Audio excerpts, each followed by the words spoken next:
నమస్తే. ప్రస్తుతం మనతో పాటు సీనియర్ జర్నలిస్ట్ దాము బాలాజీ ఉన్నారు. ఆయనతో మాట్లాడారు. నమస్తే సార్. నమస్తే. సార్, అఘోరి శ్రీనివాస్ ఇప్పుడు ప్రస్తుతం రిమాండ్లో ఉన్నారు. అయితే ఈరోజు ములాఖత్కి వాళ్ళ నాన్న, చెల్లి అండ్ బావ అలా కుటుంబ సభ్యులైతే వచ్చారు కలవడానికి. వచ్చిన తర్వాత అంటే కలిసి వచ్చిన తర్వాత బయట మీడియాతో మాట్లాడే ప్రయత్నం చేయలేదు. అండ్ మాట్లాడించినా కూడా అంటే చిందులు తొక్కారు అని చెప్పుకోవాలి. అండ్ ఇంకో పక్క అతనికి అంటే శ్రీనివాస్కి మొత్తం ఎక్స్టెండ్ చేశారు, మళ్ళీ బెయిల్ రాకుండా చేస్తున్నారు. అసలు ఇదంతా ఎట్లా చూడొచ్చు అంటారు సార్? కొద్దిగా అంటే మామూలుగా అఘోరి శ్రీనివాస్ మీద అనేక మిత్తులు ఉన్నాయి. అదేంటంటే అఘోరి శ్రీనివాస్ i20 కారు వాడడం, తర్వాత ఐఫోన్ వాడడం, డీజిల్ ఎట్లా అంటే ఎక్కడ దేశం అంతా కారులోనే తిరుగుతాడు. మామూలుగా మనకు ఇక్కడ నుంచి బెంగళూరుకో లేకపోతే ఇంకో చోటుకి వెళ్ళి వస్తే డీజిల్ బిల్లు వాచిపోతుంది. ఇవన్నీ ఖర్చులు ఎక్కడి నుంచి వస్తున్నాయి, తర్వాత లగ్జరీగా ఖర్చులు పెట్టడం అవన్నీ జరుగుతుంది కదా అనేది ఒక మిత్ ఉంది. రెండవది ఏంటంటే అఘోరికి పొలిటికల్ సపోర్ట్ ఉందని ఒక మిత్ ఉంది. ఈ కారు కూడా తమిళనాడుకి సంబంధించిన ఒక బిజినెస్ మ్యాన్ అనేది కూడా వార్త వచ్చింది. ఆ బిజినెస్ మ్యాన్కి అఘోరికి మంచి సంబంధాలు ఉన్నాయనేది వార్త వచ్చింది. సో ఏబీ సపోర్ట్ లేకుండా అఘోరి ఈ స్థాయిలో ఎలా ఒక్కసారిగా రైజ్ అయ్యారు అన్న ఇది వచ్చింది. అయితే ఇప్పుడు అఘోరి అరెస్ట్ అయిపోయి ఏప్రిల్ 22 అరెస్ట్ అయ్యాడు. సో అరెస్ట్ అయ్యి ఇప్పుడు 10 రోజులు దాటిపోయింది. మళ్ళీ ఎక్స్టెండ్ అయ్యే అవకాశం కనిపిస్తుంది. 14 డేస్ లోపల బెయిల్ రావాలి మామూలుగా. కానీ ఇక్కడ కొన్ని ఆశ్చర్యకరమైన విషయాలు ఏంటంటే అఘోరి లాయర్ని పెట్టుకోవడానికి కూడా నాకు స్తోమత లేదని కోర్టులో అఘోరి శ్రీనివాస్ చెప్పేశాడు. సో నాకు అందువల్ల మామూలు కోర్టు ఏం చేస్తుందంటే లాయర్ ఎవరు లేనప్పుడు లీగల్ ఎయిడ్ కౌన్సిల్ అంటారు. లీగల్ ఎయిడ్ కౌన్సిల్ పర్మనెంట్గా అక్కడ ప్రతి కోర్టులో ఎవరో ఒకరు అడ్వకేట్ ఉంటారు. వాళ్ళు గవర్నమెంట్ నామినల్గా పే చేస్తుంది. సో వాళ్ళని రవి అనే ఒక అడ్వకేట్ని పెట్టింది. సో ఇప్పుడు రవి మాట్లాడేది చూస్తే అతను బెయిల్ కాదు కదా, 10 ఏళ్ళు జైలు శిక్ష పడుతుంది అంటున్నాడు రవి అని. ఆయన మామూలుగా డిఫెన్స్ అడ్వకేట్లు ఎప్పుడైనా కూడా బెయిల్ తీసుకురావడం మీద డే 1లో కృషి చేయాలి. తర్వాత అతనికి శిక్ష పడకుండా చూడడానికి ట్రై చేయాలి. నేరం చేశాడో లేదని అది డిఫెన్స్ అడ్వకేట్కి అనవసరం. డిఫెన్స్ అడ్వకేట్ పని డిఫెండ్ చేయడం, క్లయింట్ని అతను నేరం చేసినా చేయకపోయినా డిఫెండ్ చేయాలి. అది డిఫెన్స్ అడ్వకేట్ చేయాల్సిన పని. అది కోర్టు చెప్తుంది నేరం చేశాడో లేదని. డిఫెన్స్ అడ్వకేట్ ఎప్పుడు కూడా నేరం చేయలేదని నిరూపించడానికి డిఫెన్స్ అడ్వకేట్ ట్రై చేస్తాడు. సో కానీ ఇక్కడ ఇతను పెట్టుకున్నాడు కాదు కాబట్టి రవేనా అతను మీడియాతో ఏం మాట్లాడుతున్నాడు, ఆ బెయిల్ కష్టమండి అంటున్నాడు, తర్వాత ఇతనికి శిక్ష పడుతుందని చెప్తున్నాడు. సో ఇతను చేసింది ఏంటి? చీటింగ్, బేసిక్గా చీటింగ్. అంటే ఒక ఆమె దగ్గర మహిళా ప్రొడ్యూసర్ దగ్గర 9,80,000 డబ్బులు తీసుకొని పూజ చేస్తానని చెప్పాడు. పూజ చేశాడు. అక్కడ ఏమీ చీటింగ్ లేదు. ఉజ్జయినికి గెస్ట్ హౌస్కి తీసుకెళ్ళాడు. ఈయన భర్త వీళ్ళంతా వెళ్ళారు, పూజలు చేశాడు. అంతవరకు సైలెంట్గా ఉంటే కేసు లేదు. కానీ తర్వాత ఇంకా నేను పూజలు చేయాలి, డబ్బులు కావాలని చెప్తే డబ్బులు ఇంకా ఇవ్వము, చాలు మాకు అని చెప్తే లేదు, మీరు ఇకపోతే నేను నెగిటివ్గా మీ మీద పూజలు చేస్తాను ఏదని బ్లాక్మెయిల్ చేయడం మొదలుపెట్టాడు అనేది కంప్లైంట్ చేశారు లేదో మనకు తెలియదు. ఈమె కంప్లైంట్ ఇచ్చింది మొకిల్లా పోలీస్ స్టేషన్లో. సో ఇప్పుడు అతని మీద ఏమేమి పెట్టారు? చీటింగ్, ఎక్స్టార్షన్, డబ్బులు డిమాండ్ చేసి తీసుకోవడం, తర్వాత క్రిమినల్ ఇంటిమిడేషన్ అంటారు. క్రిమినల్ ఇంటిమిడేషన్ అంటే బెదిరించడం, డబ్బులు ఇవ్వకపోతే నీ అంత చూస్తాను ఇంకోటో బెదిరించడం. ఈ సెక్షన్ల కింద BNS సెక్షన్ల కింద కేసు పెట్టారు. మామూలుగా ఇవి బెయిల్ రాని సెక్షన్లు ఏమి కావు, బెయిల్ వస్తాయి. కాకపోతే ఏంటంటే గట్టిగా అడ్వకేట్ ఉండి కోర్టులో ఆర్గ్యూ చేసి చేయాలి. సో ఎందుకంటే మామూలుగానే సుప్రీంకోర్టు అనేక కేసుల్లో చెప్పింది ఏంటంటే bail is the rule, jail is exception.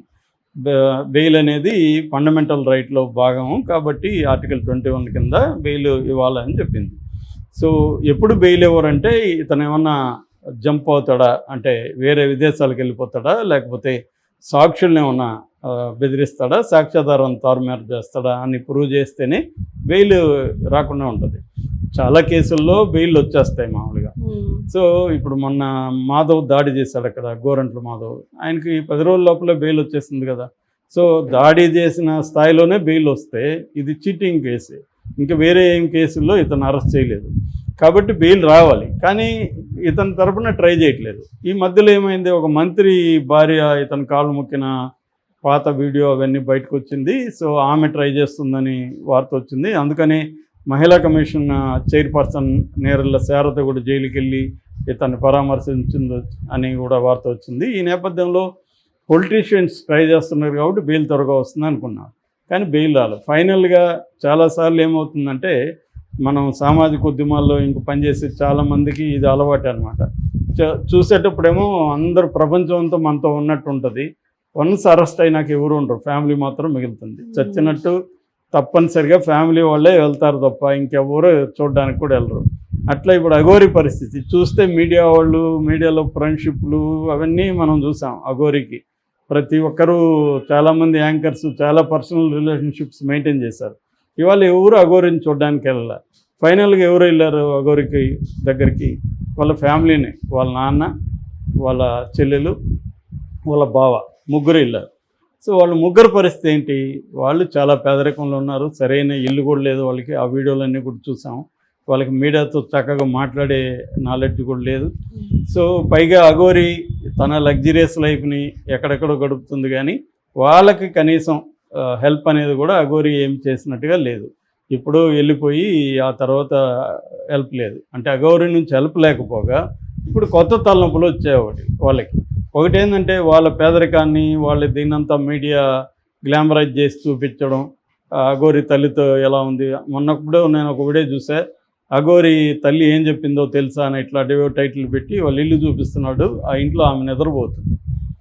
So దాన్ని ఆమె వెనక నుంచి తీసి ఇల్లుని చూపించి ఇది చేశారు. అంటే మన మీడియా కూడా, మీడియాని చూస్తే కూడా జాలేస్తుంది నాకైతే నిజంగా. ఎందుకంటే మీడియా కూడా ఈ ఒక ఇరుక్కుపోయింది ఒక మోడల్లో. ఈ మోడల్లో ఉండే ప్రాబ్లం వల్ల ఏమవుతుందంటే ఏదో ఒకటి చేసి వీసి తెప్పించుకోవాలి అన్న దీంట్లో మీడియా ఉంటుంది, ఆ ప్రెజర్ ఉంటుంది. ఎందుకంటే సర్వైవల్ అనేది ఇవాళ మీడియాకి very very difficult unless political పార్టీల హెల్ప్ ఉంటే తప్ప ఈ మోడల్లో సర్వైవ్ కాలేం. ఎందుకంటే రెవెన్యూ మోడల్ అనేది ఇది సక్సెస్ఫుల్ రెవెన్యూ మోడల్ కాదు. సో ఈ నేపథ్యంలో ఇప్పుడు వీళ్ళు వెళ్ళినప్పుడు మీడియా వెళ్ళిపోయింది, మళ్ళీ వెళ్ళిపోయి వీళ్ళ ముందు మైకులు పెట్టింది. వాళ్ళకి ఆల్రెడీ కోపంగా ఉంది తల్లిదండ్రులకి కానీ వాళ్ళ ఫ్యామిలీ మెంబర్స్కి. ఎందుకు వీడు పనికి రానోడు, మనకేం హెల్ప్ లేదు, వాడు వెళ్ళిపోయాడు, వీళ్ళేదో వెళ్ళి పని చేసుకు. ఇప్పుడు బెల్లంపల్లి నుంచి హైదరాబాద్ రావాలంటే ముగ్గురు ఖర్చులు పెట్టుకొని రావాలి. వాళ్ళు ఏదో పనులు, కూలి పనులు ఇంకోటి చేసుకునేవాళ్ళు 2 రోజులు పనులు ఆపుకోవాలి. ఇతని కోసం ఏదో ఫ్రూట్స్ గిట్స్ ఏదో తెచ్చివ్వాలి. ఇన్ని చేస్తే మళ్ళీ మీడియా వాళ్ళు వచ్చి కెమెరా పెడితే వాళ్ళు ఏం చేస్తారు? వాళ్ళకి ఏం చెప్పాలి? వాళ్ళ దగ్గర ఏముంది ఇన్ఫర్మేషన్ చెప్పడానికి? వాళ్ళేదో చూసి కన్నీళ్ళు వేసుకొని, ఎందుకంటే జైల్లో ఉన్నాడు కొడుకు, ఎవరు చూసుకునేవాళ్ళు లేరు అనే ఒక బాధతో వాళ్ళు వచ్చి కలిసిపోదాం అనుకుంటే మీడియా వెళ్ళి మీరేం చెప్తారు దీంట్లో, ఏవో అడిగితే వాళ్ళకి చికాకు వస్తుంది కదా. అందువల్ల వాళ్ళు చికాకుగా వాళ్ళు మాట్లాడకుండా వెళ్ళిపోయారు తప్ప మీడియా మీద దాడి చేయడమో ఇంకొకటే కాదు. వాళ్ళకున్న ప్రాబ్లమ్స్ నుంచి వాళ్ళు ఇది చేశారు. అట్లాగే ఇప్పుడు అఘోరిని కాపాడలేని పరిస్థితి కూడా. వాళ్ళు లాయర్ని పెట్టుకొని వాళ్ళు బెయిల్ ఇప్పించడం అనేది కష్టం. ఎందుకంటే ఇవాళ ఇట్లాంటి కేసుల్లో లాయర్లు కూడా వెరీ కాస్ట్లీగా ఉంటారు. సో అంత డబ్బులు అంటే లక్షల్లోనే ఉంటారు. అంత లక్షల్లో ఖర్చు పెట్టే పరిస్థితి వాళ్ళకి లేదు. అఘోరి ఎందుకు ఇదంతా ప్లాన్ లేదా అఘోరికి అంటే? అఘోరిని చూస్తే మనకేమనిపిస్తుంది అంటే నేను అబౌవ్ ద లా అన్న ఫీలింగ్ కనపడుతుంది ఇప్పటి వరకు. సో నేను అది ఓపెన్గా కూడా ఒక ఎవరితోనూ యాంకర్తో ఆడియో కాల్లో కూడా బయటకు వచ్చింది. అంబేద్కర్ను కూడా రాజ్యాంగం అంబేద్కర్ రాశాడంటే అంబేద్కర్ను కూడా బండబూతులు తిట్టడం, నాకు రాజ్యాంగానికి సంబంధం లేదు, నేనే రాజ్యాంగం అన్నట్టు మాట్లాడడం, ఇవన్నీ అఘోరి చేసిన తప్పులు కావచ్చు, అహంకారపూరిత చర్యలు కావచ్చు. ఎందుకంటే అంబేద్కర్ని తిట్టడం వల్ల టోటల్గా దళిత్ సెక్షన్ నుంచే అఘోరికి సింపతి అనేది పోయింది. అట్లాగే ఆల్రెడీ హిందూ సంఘాలకు కూడా అఘోరి పట్ల కోపమే ఉంది. అంటే ఇష్టం వచ్చినట్టు చేస్తున్నాడు. అంటే సనాతన ధర్మం ఏదో ఒక క్లారిటీ లేదు. సనాతన ధర్మం అంటే సనాతన ధర్మంతో మీద పోరాడాలి, లేదా మహిళల కోసం అంటే మహిళల కోసం పోరాడాలి, ఇవేవి లేదు. పైగా 2 పెళ్ళిళ్ళు చేసుకోవడం. అఘోరీనే ట్రాన్స్జెండర్కి మళ్ళీ అమ్మాయిలతో పెళ్ళిళ్ళు ఎందుకు? సో అమ్మాయిలతో పెళ్ళిళ్ళు. రాధా మళ్ళీ శ్రీవర్షిని, మళ్ళీ రాధా కేసు పెట్టింది.